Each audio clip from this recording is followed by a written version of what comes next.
El Señor les bendiga. Pueden tomar asiento nuestros hermanos de la alabanza. Dios les bendiga también a ellos. Y la gracia del Señor les alcance donde quiera que estén. ¿Cuántos vinieron por una palabra del Señor?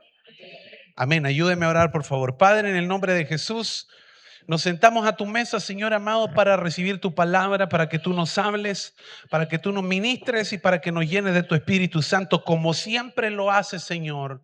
Porque tu palabra es abundante, Señor, para sanar, para restaurar, para hacer bien sobre nuestra vida. Tu palabra nos hace bien, Señor. Por eso te suplicamos, háblanos, Señor, este día. Dame lengua de discípulo para sostener con una palabra a todo aquel que lo necesite. En el poderoso nombre de Cristo Jesús. Amén y amén. Quiero hablarle hoy día de este tema que le puse como título: los enredos del soldado. Pregúntele a que tiene al lado: ¿estás enredado, hermano? Dígale. Entonces quiero que vaya conmigo a segunda de Timoteo, capítulo 2, verso 4. Segunda de Timoteo, capítulo 2, verso 4 dice así: ningún soldado en servicio activo,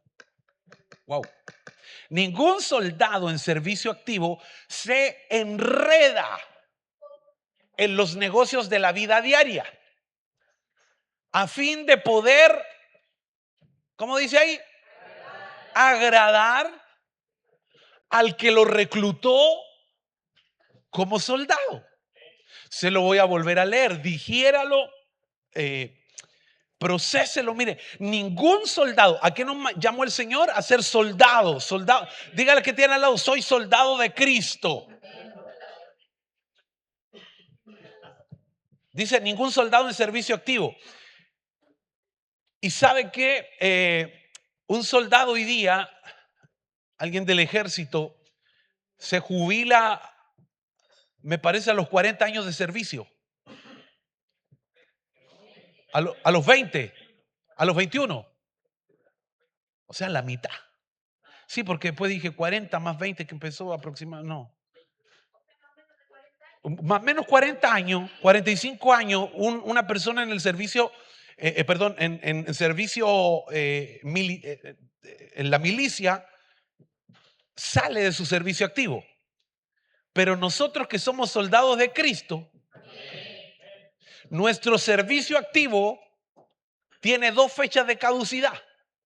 Número 1, hasta la muerte. O número 2, hasta que Cristo venga. Eso significa que por una o por otra, pero ya estamos muy cerca. Por lo tanto, todos los que estamos aquí estamos en servicio activo. Entonces vuelva a ser que tiene al lado, dígale: todavía estás en servicio activo, hermano, dígale. Pero dice: ningún soldado en servicio activo se enreda en los negocios de la vida diaria, sino que lo que está diciendo es, sino que se dedica exclusivamente a ser soldado, ¿cierto? ¿Y por qué hace esto? A fin de poder agradar al que lo reclutó como soldado. Otras traducciones dice, por ejemplo, la Biblia en las Américas dice: ningún soldado se enreda. La Reina Valera dice: ningún soldado se embaraza en los asuntos de la vida diaria. La palabra de Dios para todos dice: ningún soldado piensa en los asuntos de la vida diaria. La Pechita dice: ningún soldado se involucra en los negocios de la vida diaria. Y todo esto con el fin de agradar. ¿Cómo? ¿Qué versión es esa? Esa es la traducción lenguaje actual. Ninguno pierde su tiempo. Mire cómo lo dice esa. Ninguno pierde su tiempo en los negocios de la vida diaria, porque su fin es poder agradar a aquel que lo reclutó como soldado.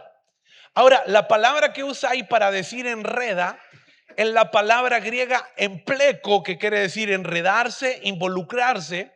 Pero empleco tiene la connotación primero de enredarse, de involucrarse, de meterse a hacer algo de satisfacer sus deseos, de llenarse de algo, de saciarse de algo. Entonces está diciendo, ningún soldado se llena de otra cosa sino de ser soldado.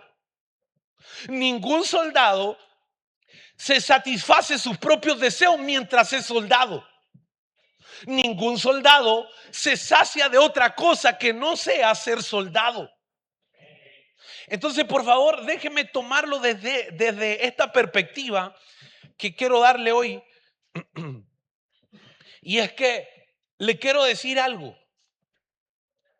Todos nosotros tenemos una actividad. Alguno me va a decir, mi hermano Edmundo, por ejemplo, me va a decir, yo soy operador de un carro wincha. ¿Y a qué se dedica? No, el hermano es, y le dice, ¿cuál es su profesión o oficio? No, yo soy operador de carro wincha. Le van a decir al hermano Titi, ¿a qué se dedica? A su profesión o oficio, y va a decir, yo soy electroinstrumentista. El hermano le va a decir, no, yo soy prevencionista de riesgo. Y así cada uno. A lo mejor alguna hermana dice, no, sabe que yo soy dueña de casa. ¿Y qué trabajo ser dueña de casa? Así que no se desvalore, usted tiene una linda profesión. Pero fíjese de que a pesar de que tenemos esa profesión u oficio, nuestra primera actividad es ser soldado. ¿Y soldado de quién? Por lo tanto, por ejemplo, mi hermano está ahí en ese carro wincha operándolo, no porque eso va a ser su motivo de vida, sino porque el Señor lo puso ahí, y operando el carro wincha va a ser una luz del Señor para los que estén a su alrededor. Lo mismo mi hermano Titi allá en su empresa, mi hermano, y cada uno de ustedes, dígale al que tiene al lado, tú eres una excusa del Señor para alumbrar a tu comunidad, dígale. De manera de que la primera ocupación de un hijo de Dios es ser soldado de Cristo. Entonces nuestro mayor esfuerzo tiene que ser soldado de Cristo, porque aquel que nos reclutó como soldado, que es Cristo mismo, nosotros buscamos agradarle a Él. Dígale que tiene al lado, ¿estás agradando al Señor? Dígale. El gran problema que aquí nos sucede, y esta es la trampa del diablo, si siempre el diablo mete su cola, hermano. Y es que el diablo, la trampa que tiene es que nos enreda. ¿Quién vio la película Enredados? Los que tienen hijos chicos nomás la vieron. Rapunzel, Enredados. Entonces yo empecé a mirarlo desde esta perspectiva. ¿En qué te has enredado que no te deja ser soldado? Y el Señor me llevó a ver que hay tres enredos, tres grupos de enredos. El primer enredo es el enredo en el cuerpo. Gálatas capítulo 5 verso 16 dice, digo pues, andad en el espíritu y no satisfagáis los deseos de la carne. ¿Y a qué lleva un deseo? A ver, ¿alguien peca con un deseo?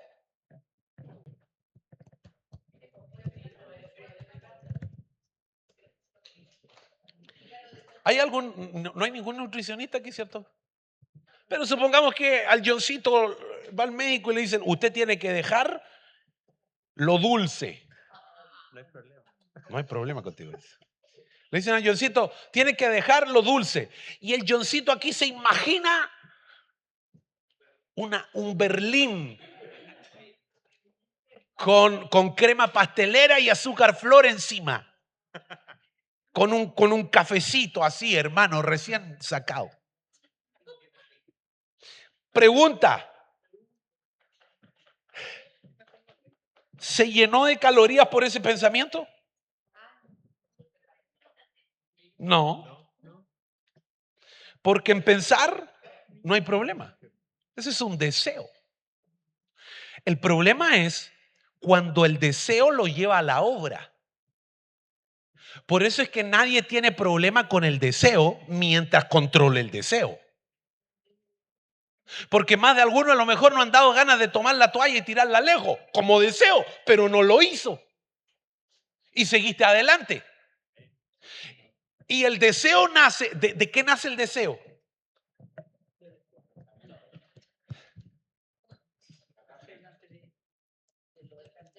Dice la Biblia que nuestros deseos, dice, ¿de dónde vienen todas estas cosas? No son de vuestras propias concupiscencias.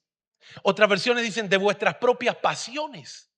Porque, por ejemplo, ah, eh, ¿quién le gustaría mañana almorzar guatitas a la jardinera? Que me levante la mano. Yo no. Porque para empezar no me gustan las guatitas. Entonces, ¿por qué la hermana Sara le gustaría almorzar mañana guatita? Porque tiene su propia pasión por la guatita.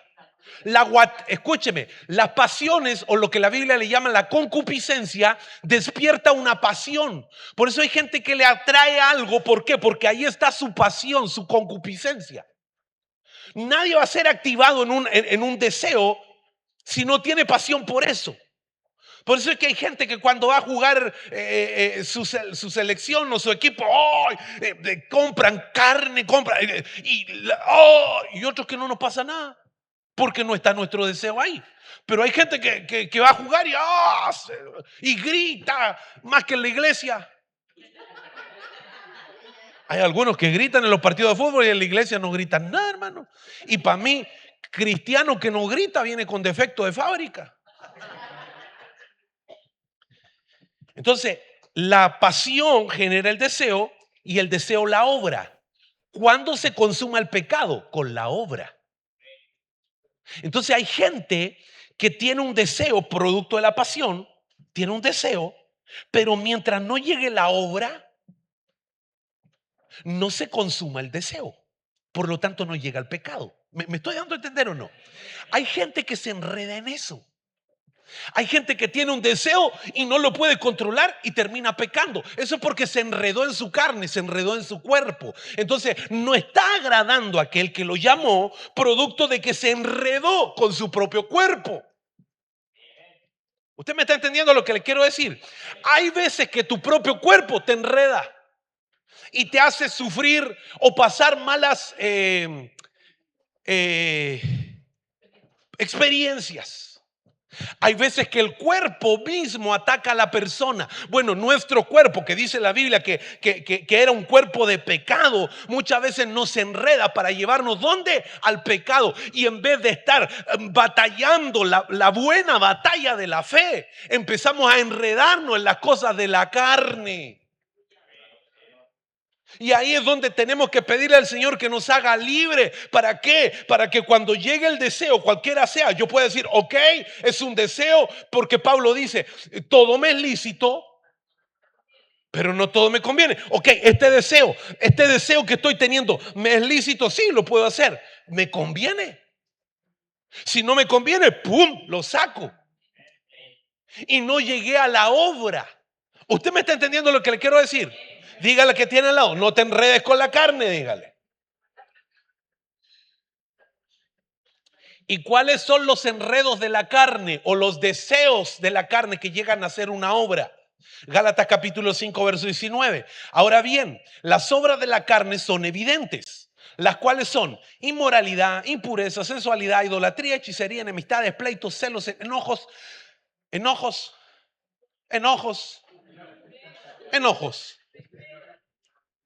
Sí, que de repente vemos como obra de la carne la hechicería, la impureza, pero el enojo también. Pégale que tiene al lado un codazo por el lado y dígale, te están hablando, dígale. Rivalidades, disensiones, sectarismos, envidia, borracheras, orgías y cosas semejantes contra las cuales os advierto, como ya lo he dicho antes, que los que practican tales cosas no heredarán el reino de Dios. ¿Y por qué no heredarán el reino de Dios? Porque se enredaron. Entonces, cuando tenían que militar y agradar a Dios, se enredaron con la carne. Fíjese que le hizo una zancadilla y caímos. Y yo le voy a decir algo para que no se sienta mal. Todos nosotros los que estamos aquí, los 5.200 que estamos aquí, nos hemos enredado alguna vez en la carne. Así que no, qué carnal ese, que miren lo que se enreda. Había una hermana, la hermana que todavía vive, la hermana Belina, que siempre decía: el güey tiene que acordarse que fue ternero. Amén. Entonces, lo primero, no te enredes en el cuerpo, con las cosas del cuerpo. El enredo en el cuerpo son caer en las obras de la carne. Llegó el deseo y no lo controlaste y llegaste a una obra. ¿Cuáles son las obras? Están ahí en Gálatas capítulo 5, 19. Son todas esas obras. Ahí están todas las obras de la carne. Y alguno puede decir: ah, pastor, pero ahí no nombra el cigarro, pero dice: y cosas semejantes a estas. Entonces, cuidado con enredarte con las obras de la carne, porque si te enredan, te van a hacer que no agrades a Dios. ¿Me está entendiendo? Ok, ahora, porque aquí me quiero centrar, pero no en este punto específicamente. Habría también, si hay enredo en el cuerpo, también tendrían que haber enredo en el espíritu.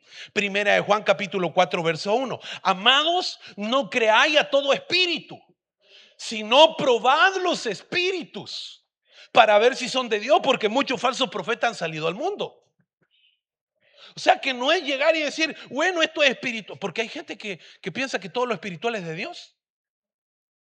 Y perdóneme lo que voy a decir, pero hay gente que hace hechicería pensando que porque es espiritual es algo de Dios.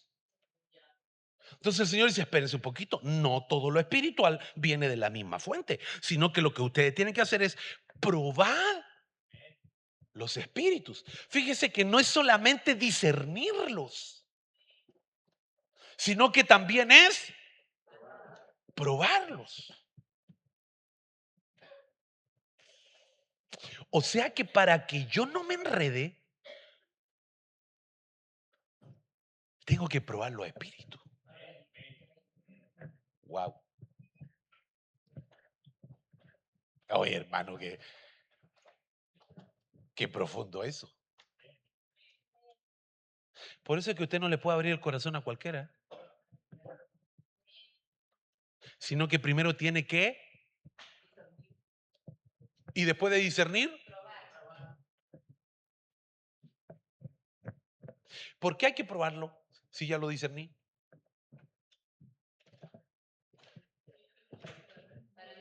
Porque el Señor dice que hay un don que se llama el don de discernimiento de espíritu. El don de discernimiento de espíritu te dice de qué fuente está operando el espíritu que está operando. Y si ya me di cuenta de la fuente, ¿para qué tengo que probarlo? ¿Cómo? Puede ser. Pero le voy a poner un ejemplo. Viene Johncito. Hoy está calentito. Sí, hoy día sí. Y el Johncito viene y me dice, voy a poner un ejemplo así extremo para que me lo entienda. Pastor, Dios me habló. ¿Sí? ¿Qué te habló? Me dijo que yo iba a ser arcángel. Para no poner algo así, profeta. El Señor me dijo que yo iba a ser profeta. Y yo con mi discernimiento, a ver, esto es de Dios o no es de Dios. Y ¡pum! Si era de Dios. Y viene el Johncito y dice, y yo le digo al Johncito: Johncito, sí, Señor me lo confirmó.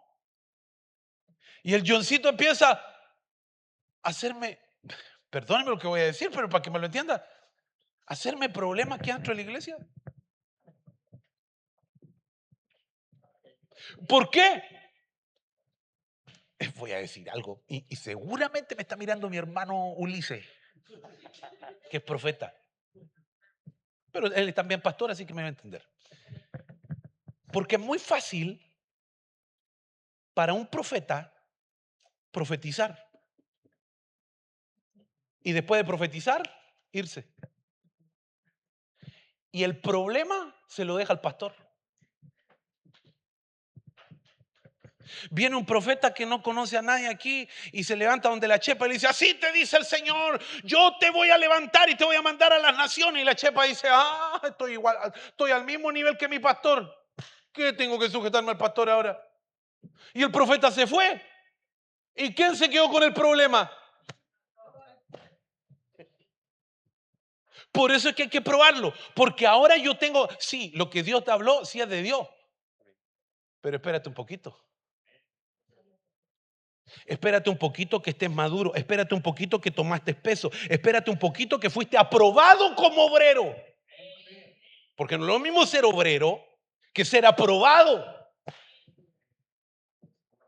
Porque a David, desde que viene el profeta y le dice: tú vas a ser el siguiente rey, hasta que lo coronan como rey, pasaron 25 años aproximadamente.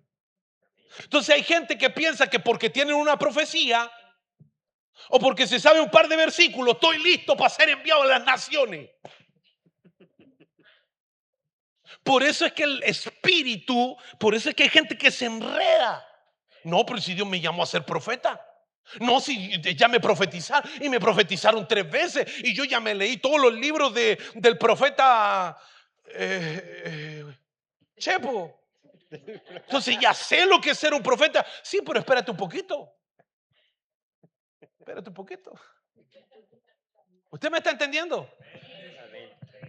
Entonces, ¿por qué se prueban los espíritus? Para ver si es el tiempo. Porque una cosa es que Dios te diga algo, otra cosa es que sea el tiempo de ese algo.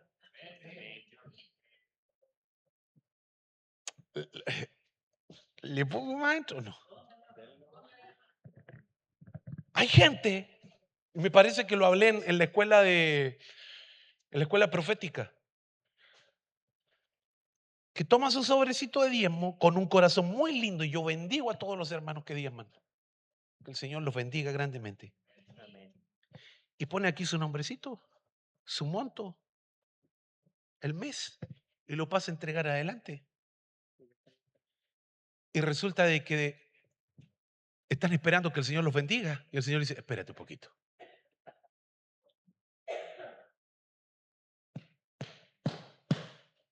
Oye su Biblia. Y yo,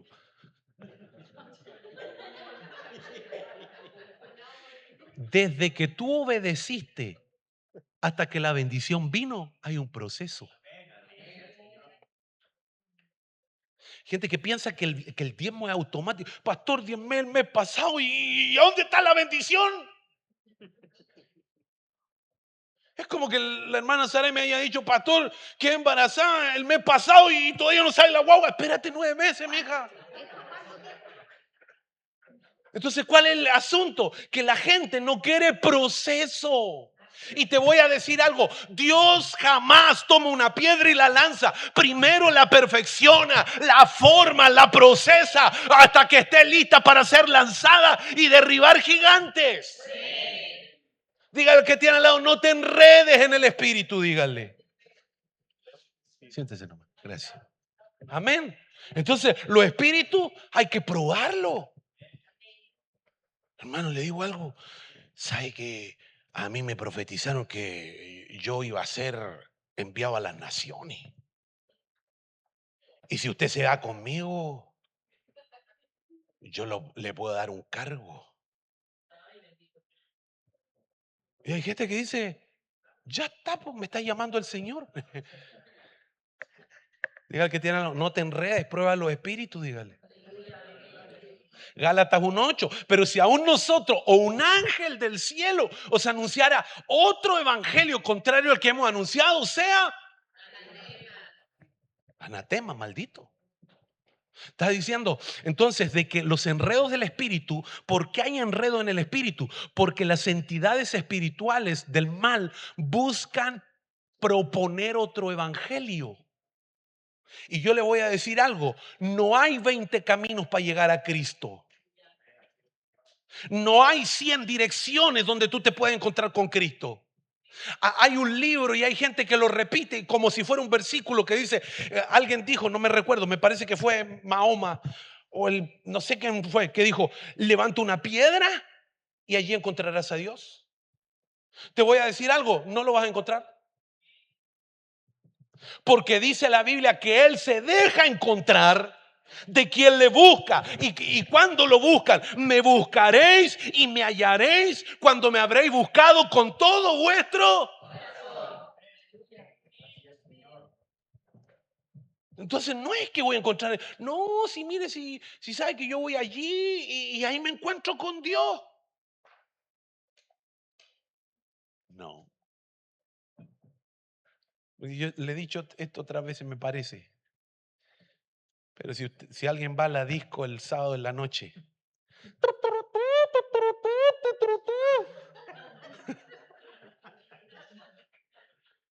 ¿estará Dios ahí? Sí, sí está. Sí, Él está en todo lugar. Ahora, ¿me podré encontrar con Dios ahí? No. Por eso es que, no, es que pastor, ¿sabe qué? Yo en la iglesia puedo encontrarme con Dios, pero en mi casa también, claro que sí, pero no en todo lugar. Por eso es que el punto de contacto de Dios con el hombre fue a través de altares. ¿Dónde te vas a encontrar con Dios? Donde haya un altar. Por lo tanto, si en tu vida no hay un altar, vas a necesitar del altar de otro para encontrarte con Dios. Por eso es que hay gente, Señor bendito, que depende del pastor para encontrarse con Dios. Óreme, pastor, para que Dios me escuche. ¿Por qué? Porque no tiene altar. Entonces no se encuentra con Dios. Wow. Entonces yo tengo para encontrarme con Dios y no enredarme en el espíritu. Tengo que tener mi propio altar. Y tu propio altar no tiene que ser, porque hay algunos que dicen, no, para que te encuentres con Dios tienes que tener un altar en tu casa. ¿Y cómo el altar en la casa? Ponga una mesita, póngale la Biblia encima, póngale un... No. ¿Sabe que hay gente que se encuentra, sabe que hay gente patúa que se encuentra con el Señor en la ducha? A lo mejor hay alguno que hizo un altar en su auto. ¿Y por qué? Porque es el momento en el que a lo mejor vas manejando hacia tu trabajo, no sé, y te encontraste solo y es el momento que tú usaste de encontrarte con Él, de decirle, y ese fue tu punto de altar. ¿Me está entendiendo? Pero no te enredes las cosas en el espíritu, porque hay algunos que por estar enredados en el espíritu no están agradando al que los llamó como soldado, es decir, a Dios. Amén. Entonces, hay enredo en el cuerpo, hay enredo en el espíritu, y aquí es donde quería llegar. Los enredos del alma. ¿Cuáles serían algunos? Porque hay miles, pero algunos enredos del alma. Mateo 13:22. Y aquel en quien se sembró la semilla entre espinos, este es el que oye la palabra, más las preocupaciones del mundo y el engaño de las riquezas ahogan la palabra y se queda sin fruto. O sea, ¿cuáles serían dos enredos del alma que no te dejan agradar al Señor en tu alma? Número uno, las preocupaciones. Y número dos, el engaño de las preocupaciones. Mire, hermano, pregunta, ¿hay alguien aquí que nunca ha estado preocupado? Pero dice la Biblia, las preocupaciones del mundo y el engaño de la riqueza ahogan la palabra. O sea, que te enredan en el alma, porque son del alma. Por eso es que nosotros vemos a un Cristo caminando sobre la tierra, que cuando llamaba a los discípulos, le decía, a ver chiquillos, yo quiero que caminen conmigo, pero vamos a dejar las cosas claras de una. El Hijo del Hombre no tiene ni dónde recostar su cabeza. Es decir, no sé dónde vamos a dormir esta noche, no sé lo que vamos a comer, no sé dónde vamos a comer, no sé qué es lo que... Porque hoy día el evangelio que se predica es, venga Cristo y sus problemas económicos terminan. Y el Señor dice, espérate, espérate, yo no te aseguro nada. Ahora, si tú te dejas moldear por mí, todo lo que hay aquí te va a venir, pero ¿cómo? Entonces, ¿por qué nos preocupamos? Porque tenemos incertidumbre de lo que va a venir. Y eso te enreda en el alma. Por eso es que hay gente que de repente estamos adorando al Señor en otro, hermano, ahí en el cuarto cielo para arriba. Y de repente, Señor, mañana tengo que pagar. Y te sacó. ¿Sí o no? ¿Sí o no?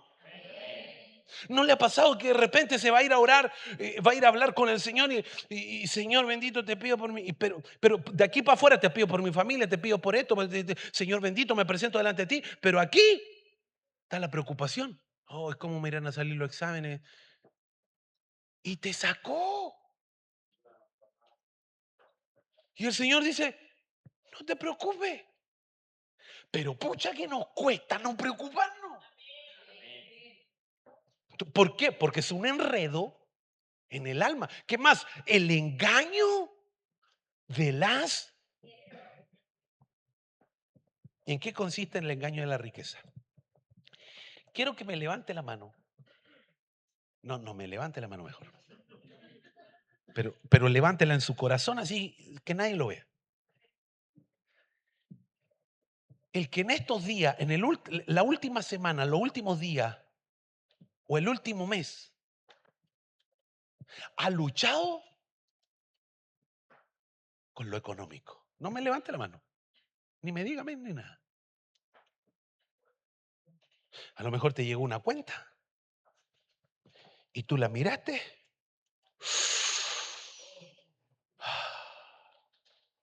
¿Cómo pago? ¿A qué no le ha pasado? Y en ese momento, usted está aquí, ¿cómo pago? Y a tu lado izquierdo se pone el diablo. Ay, no soy hijo de Dios. Y no decís que confías en Dios. Mira cómo andáis de pobre. El Dios que dice que es dueño del oro y la plata. Mira cómo te tiene. ¿Sí o no, hermano?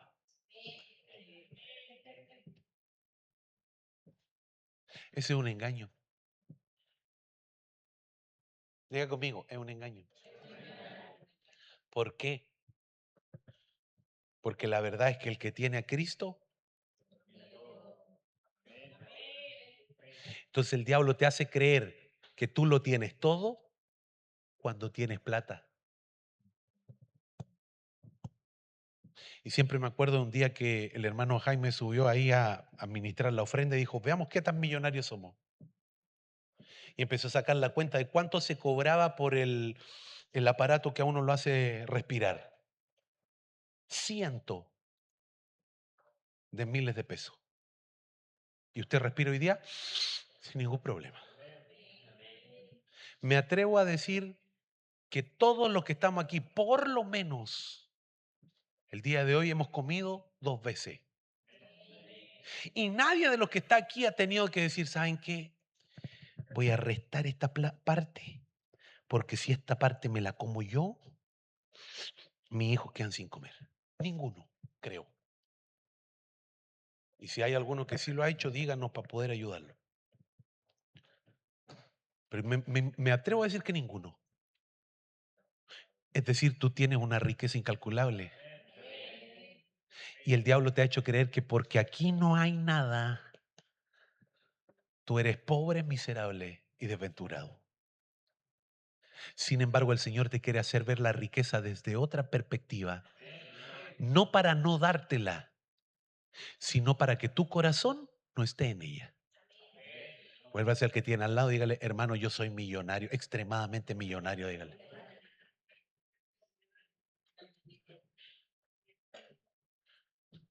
Yo hoy día en la mañana pensaba y decía, me levanté, desperté, me levanté, fui a dejar a mis hijos al colegio, volví, tomé desayuno con mi esposa Y yo dije dentro de mí un pensamiento, así que se me cruzó, dije, ¿qué? No sé si la palabra está correcta, pero qué afortunado que soy. ¿Cuánta gente se levantó para ir a ver si sus hijos siguen vivos en el hospital? Hermano, que el diablo no te engañe diciéndote que porque no hay aquí, no hay riqueza. Tú si tienes a Cristo, lo tienes todo. Dale un aplauso al Señor con todo su corazón.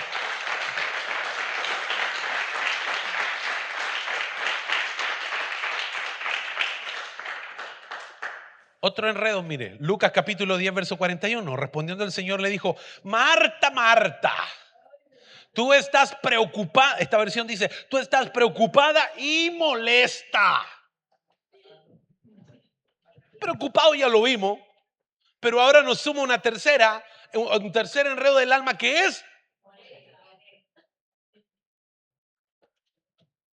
hermano, ¿no se ha dado cuenta cómo el diablo nos enreda? Porque nos molestamos por todo. Qué terrible que no llueve, la sequía que hay. Qué terrible que no deja de llover. Qué terrible que me dijeron que no coma ninguna de estas cuestiones. Uno se tiene que privar de toda esa exquisitez. Y cuando se la come, qué terrible que estoy gordo. Todo nos molesta. Y eso, según la Biblia, nos está diciendo enredo del alma. La Marta se había enojado porque mientras ella hacía todo para atender al Señor, la María se había ido a poner a los pies del Señor y estaba escuchando al Señor. Y ella en su corazón pensaba, claro, aquí a la empleada la tienen haciendo todo, cocinando, limpiando, sirviendo. Y miren la otra donde está, a los pies del Señor escuchándolo. Mire cómo está. Y se molestó.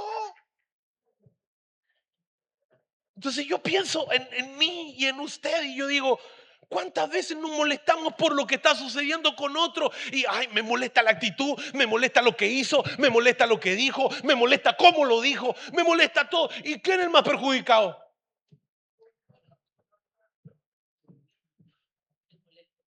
Un vecino viene, toma su escobilloncito y se lo tira a todo usted.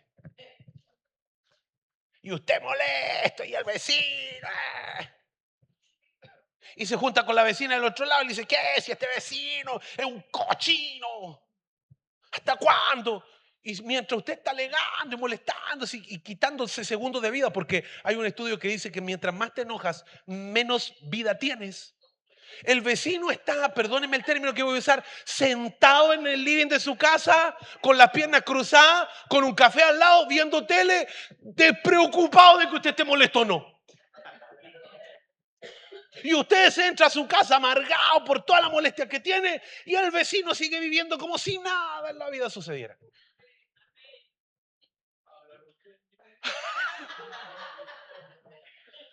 Eso es a lo que yo voy con esto, que es un enredo del alma.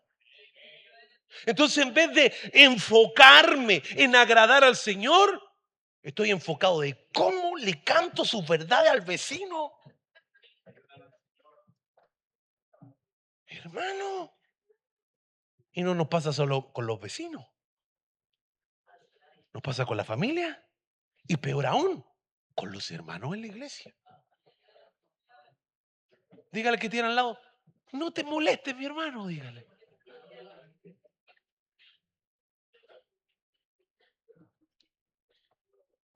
Porque mientras usted se molesta y acumula una cosa aquí, el otro sigue viviendo como si nada hubiese pasado. Disfruta su vida. Amén. Te enreda en el alma. Mire este otro enredo. Lucas 22, 45. Cuando se levantó de orar, fue a los discípulos y los halló dormidos a causa de la... ¿Qué tenían que estar haciendo los discípulos? ¿Cómo estaban? ¿Por qué se quedaron dormidos? La tristeza es un enredo en el alma. No ha visto, perdóneme lo que voy a decir, pero para que me lo entienda. No ha visto gente que pasa años sufriendo por alguien que partió. Antiguamente, yo no sé si ustedes se recuerdan, pero antiguamente cuando quedaban viudas, por todo el resto de su vida se vestían de café. Pastor, pero es que es muy doloroso. Sí, claro que sí. Pero no puedes estar toda la vida pegado a una tristeza, porque te va a enredar el alma. Y en vez de agradar al Señor, la tristeza te va a hacer dormirte espiritualmente. El Señor le dijo al profeta: ¿hasta cuándo lloráis por Saúl? ¡Wow! Levántate y anda a ungir otro rey.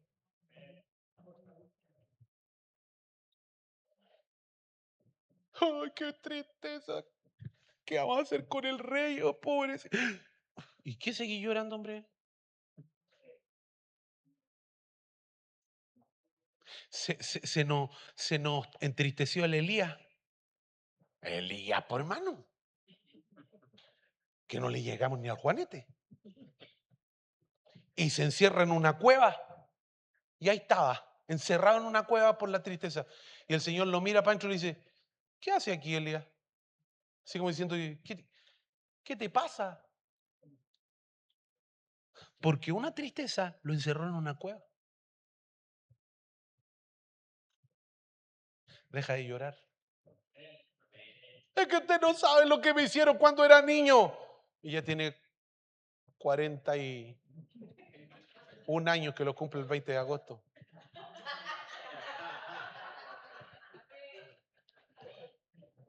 Dígale que tiene al lado: deja de estar triste porque hay alegría para ti. Dígale. Y le voy a dar un consejo que lo dice la Biblia. Dice la Biblia que la tristeza puede durar toda la noche.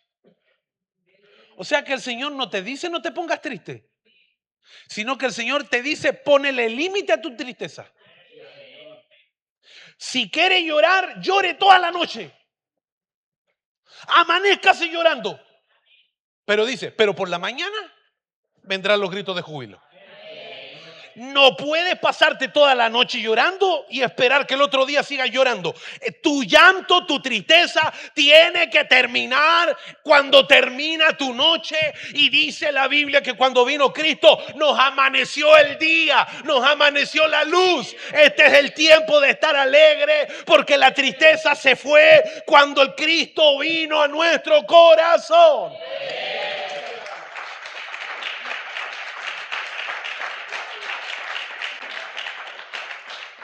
Amén, porque eso es un enredo del alma. Otro enredo del alma, Lucas 24:38. Y él le dijo: ¿por qué estáis turbados? La turbación. ¿Y por qué surgen dudas en vuestro corazón? Hermano, dice que eso, lo que te estoy diciendo con esto es que esto te enreda el alma. Hay gente más preocupada de saber si Adán y Eva tuvieron ombligo o no tuvieron ombligo. Pero a ver, pero pastor, dígame algo. Es que lo que pasa es que yo creo que si tuviera... ¿Y qué? Y pasan su vida haciendo libros y yendo a charlas y a conferencias de si tenían o no tenían ombligo.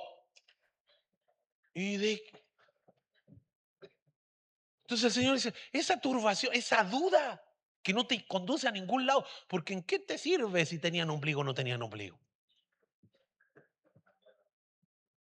¿Va a perder la salvación si tenía ombligo, Eva?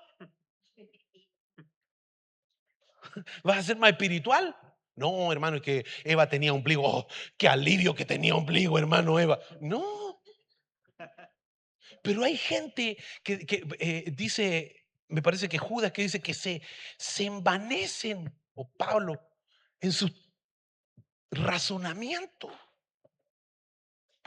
Sí, hay cosas que tenemos que razonar por una enseñanza espiritual, pero hay otras que no valen la pena. ¿Por qué? Porque te enredan el alma. Entonces hay un sinfín de gente hoy día enredado en puntos doctrinales que no tienen importancia. Si hay que usar falda, si la hermana para venir a la iglesia tiene que usar falda o pantalón. Y no, es que la iglesia es de sana doctrina, la hermana tiene que venir con falda. Y se enredan en eso y no avanzan. Entonces, en vez de estar agradando al Señor, buscando gente, predicando el Evangelio de Cristo para que muchos se salven, estamos enredados. ¿Está conmigo o no? Enredados en que si se grita o no se grita. Que si el pastor usa corbata o no usa corbata. Dígale que tiene al lado, no te enredes, dígale. Otro enredo. Hechos capítulo 8, verso 18. Ahora me estoy poniendo más. Cuando Simón vio que el Espíritu se daba por la imposición de manos de los apóstoles, le ofreció dinero.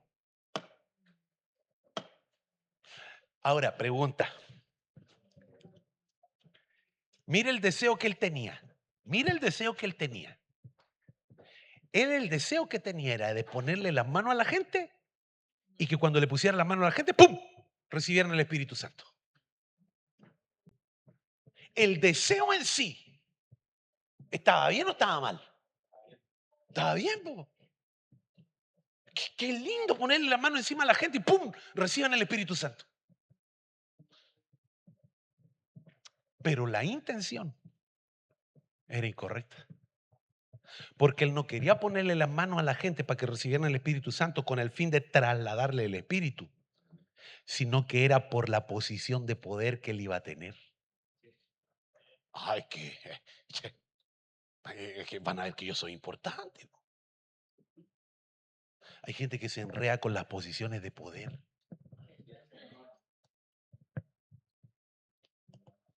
No, es que si a mí no me dan para predicar en púlpito, ¿cómo voy a predicar si no predico en púlpito?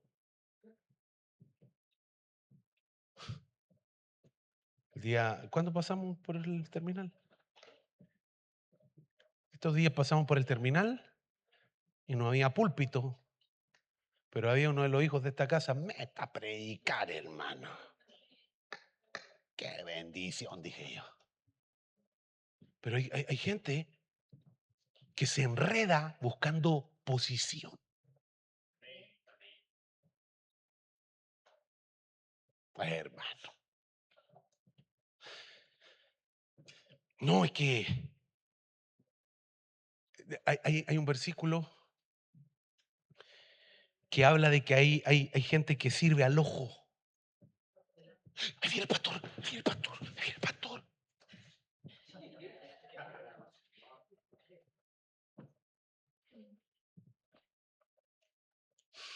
No se enrede conmigo. No se enrede. No se enrede con el Señor. Dios le dijera, hermano. Pero hay gente que quiere la posición. ¿Pastor me va a prestar micrófono? Heme aquí. Hermano, necesitamos gente que venga a ayudar a limpiar atrás. No, yo no estoy para eso. No, pues si uno tiene un llamado. Ahí aparecen los llamados. Dígale que tiene al lado. No te enredes, hermano. Dígale. A mí me dijeron esta semana, hablo con el pastor Jonathan. Sí, así dicen.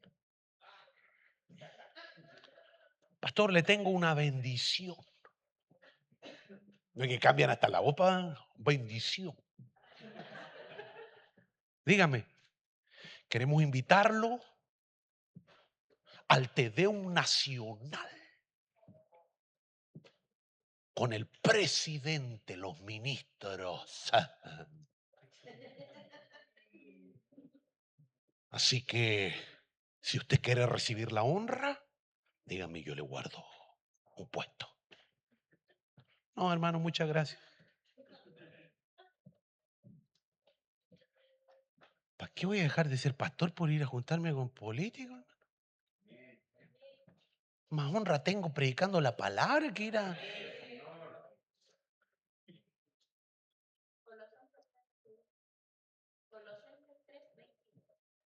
Dice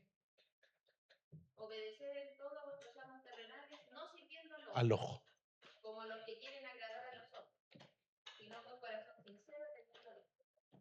Entonces no nos enredemos con el poder, hermano. No nos enredemos ahí. Usted puede, mire, le voy a decir algo. Dejemos las cosas claras. Usted puede ser muy amigo mío si quiere. Pero no por eso vamos a... Venga para acá, lo vamos a... Discúlpeme cómo lo voy a decir, pero en eso yo no me enredo. Me podré enredar quizá en otra cosa, pero ahí no me enredo yo. No, es que esté cercano al pastor, entonces el pastor le va... No. Gracias. Y el Señor me ayude para no caer en eso.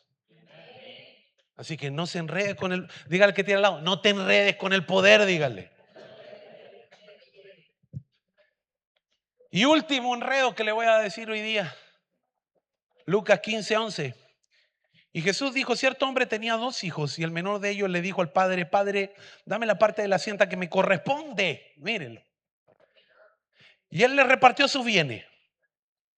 No muchos días después, el hijo menor, juntándolo todo, partió a un país lejano. Y allí malgastó su hacienda viviendo. Pregunta.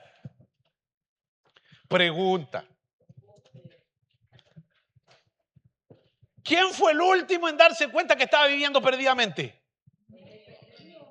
El hijo pródigo. Él la estaba haciendo de lujo.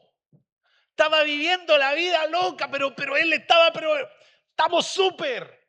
¿Cómo estás, hijo pródigo? Mire, excelente. Y no se dio cuenta nunca hasta que todo lo perdió, que estaba viviendo perdidamente. Ahora, escúchame esto. Él un día se acerca al padre y le dice, dame lo que me corresponde. Oh, hermano. Pregunta. ¿Es la herencia algo que te corresponde? ¿Es obligación de los padres dejar herencia a sus hijos? Pero él la carga no la puso en el hijo, que era lo correcto. La puso en el padre. Y de repente ahí nos enredamos. Hay veces que a nuestros padres terrenales, celestial, uno solo, Dios Padre, o espirituales, les ponemos una carga que no les corresponde.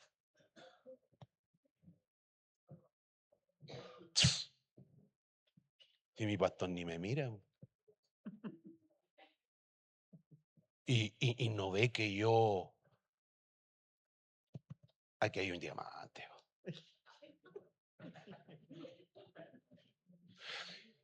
¿Y qué pasa cuando empieza el corazón así? Cuando se enreda el alma así, dice, no muchos días después, el hijo menor juntándolo todo, partió a un país. ¿Qué hizo? Se alejó.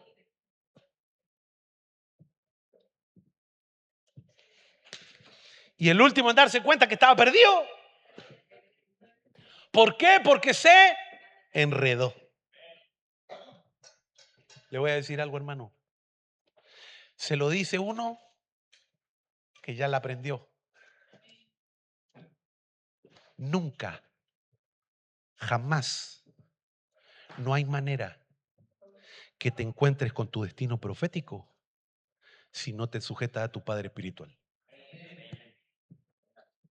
La única manera de David encontrarse con su destino profético fue sujetarse a su padre, que era el peor de todos, Saúl.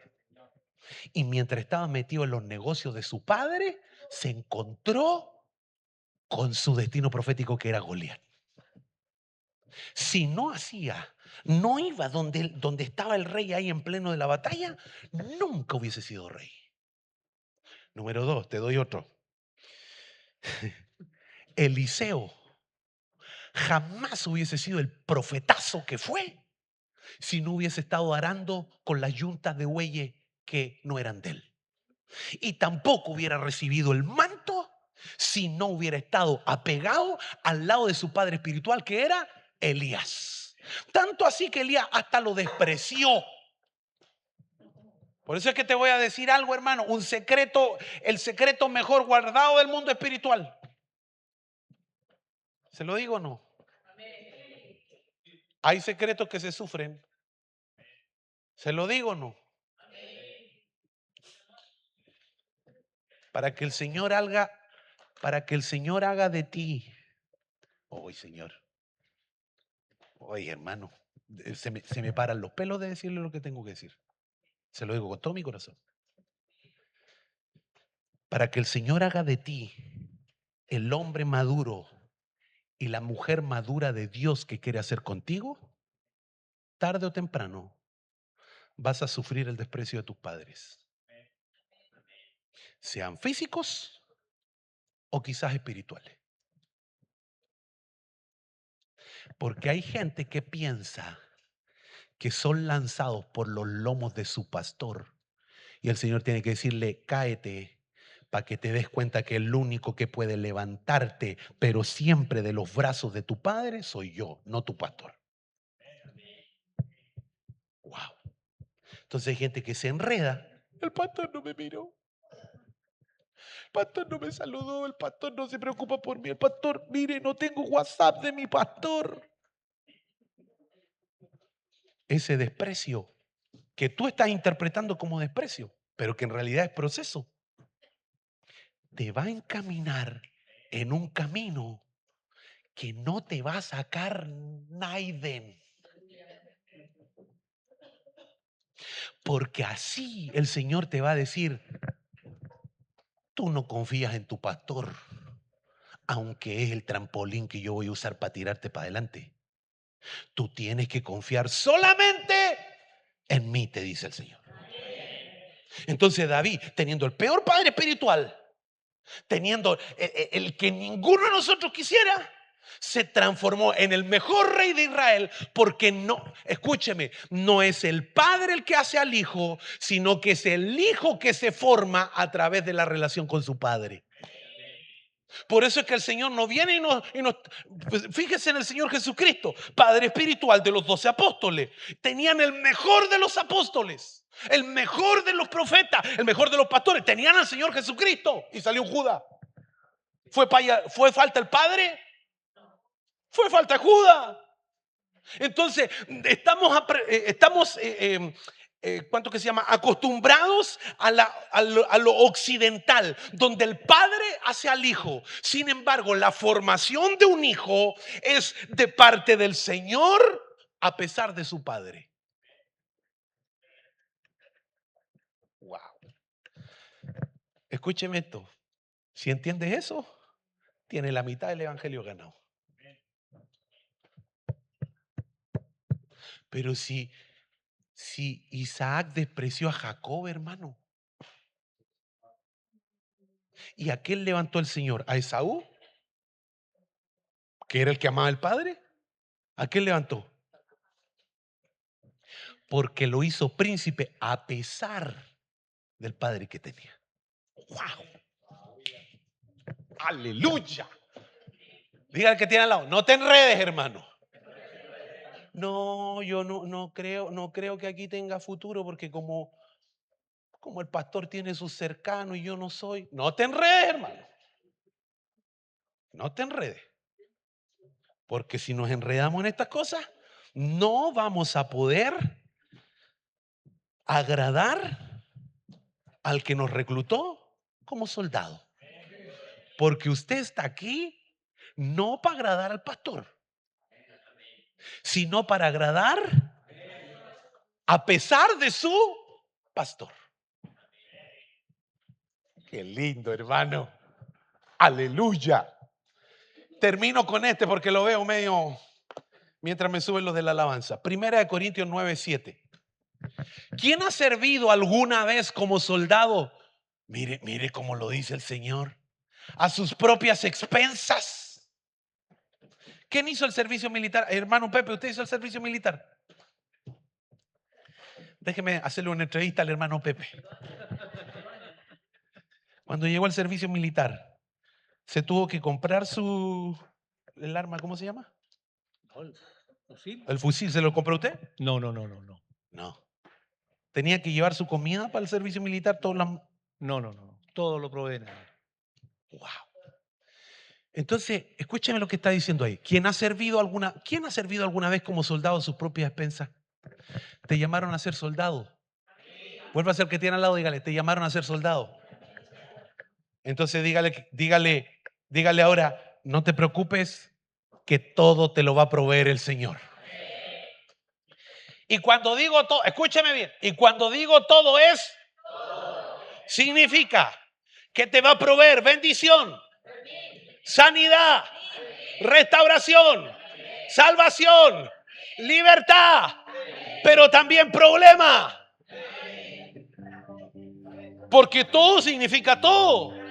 Procesos duros, lágrimas, hasta dolor. Porque en medio del dolor vas a ser formado.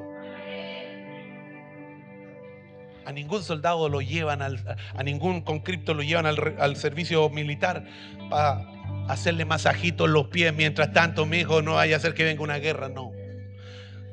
¿Ve todo este barro aquí con alambre púa enrollado? Sí, crúcelo para allá. Pero ¿cómo? ¿Me voy a rajuñar? Rajúñense. Porque eso lo va a hacer valiente para enfrentar al enemigo. Pero ten en cuenta algo, que quien te reclutó como soldado te proveerá todo lo que tú necesitas para convertirte no solamente en un soldado, sino en un guerrero vencedor, en un upernicao. Déjame decirte esto, por favor. Todo proceso que estés pasando, todo lo bueno que estés pasando, pero también todo lo malo que estás pasando, es para enseñarte que el único que va a permanecer contigo todos los días de tu vida es el Señor Jesucristo. Él no te va a dejar, Él no te va a desamparar, y Él está formando dentro de ti un guerrero vencedor. Él no está formando cobardes, Él no está formando gente que se rinde, Él está formando gente vencedora. Y todo lo que estás viviendo es para hacer de ti un hombre, una mujer valiente. Pero déjame decirte esto último: tarde o temprano, el diamante que Dios puso en ti va a relucir,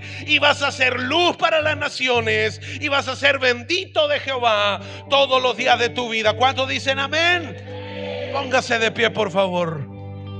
Padre, gracias por este tiempo.